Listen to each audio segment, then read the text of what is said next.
డోర్నపాల్ ఎన్కౌంటర్కి సంబంధించి నివేదిక కోరింది కేంద్ర ప్రభుత్వం. ఇవాళ సాయంత్రంలోపు సిఆర్పీఎఫ్ జరిగిన ఘటనకు సంబంధించి ఘటనకు సంబంధించి నివేదిక ఇవ్వబోతోంది. పూర్తి డీటెయిల్స్ రమేష్ వేట్ల అందిస్తారు. రమేష్, నిన్నటి ఎన్కౌంటర్ సంఘటనకు సంబంధించి కేంద్రం కూడా ఒక ఆరా తీస్తుంది. మరొకటి సంఘటనకు సంబంధించి పూర్తి వివరాలతో కూడిన ఒక నివేదిక ఇవ్వాలని చెప్పి కేంద్ర హోంమంత్రి శాఖ సిఆర్పీఎఫ్ ఆదేశించడం జరిగింది.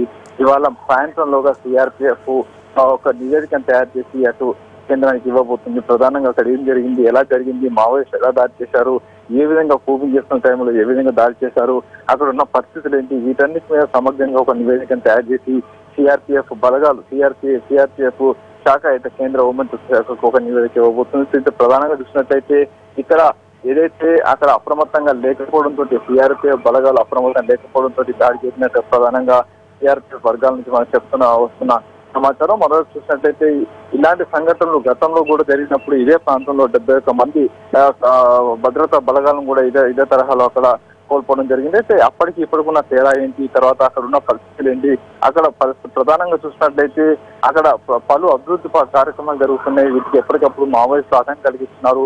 వాళ్ళకి సంబంధించి అభివృద్ధి పనులకు సంబంధించి ఎప్పటికప్పుడు భద్రత కావచ్చు, సెక్యూరిటీ కావచ్చు ఇవ్వాల్సిన పరిస్థితి ఉంటుంది. కాబట్టి ఈ నేపథ్యంలో అక్కడ జరుగుతున్న దాన్ని బట్టి చూసినట్లయితే ప్రధానంగా ఈ ఒక నివేదికను తయారు చేసి ఇవ్వబోతుంది. మరో చూసినట్లయితే ఛత్తీస్గఢ్ ఎన్కౌంటర్ తర్వాత పెద్ద ఎత్తున సిఆర్పీఎఫ్ బలగాలు పెద్ద ఎత్తున ఆయుధాలను కూడా కోల్పోవడం జరిగింది. దానికి సంబంధించి ఒక నివేదికని ఇవ్వబోతున్నట్టుగా సమాచారం ఉంది.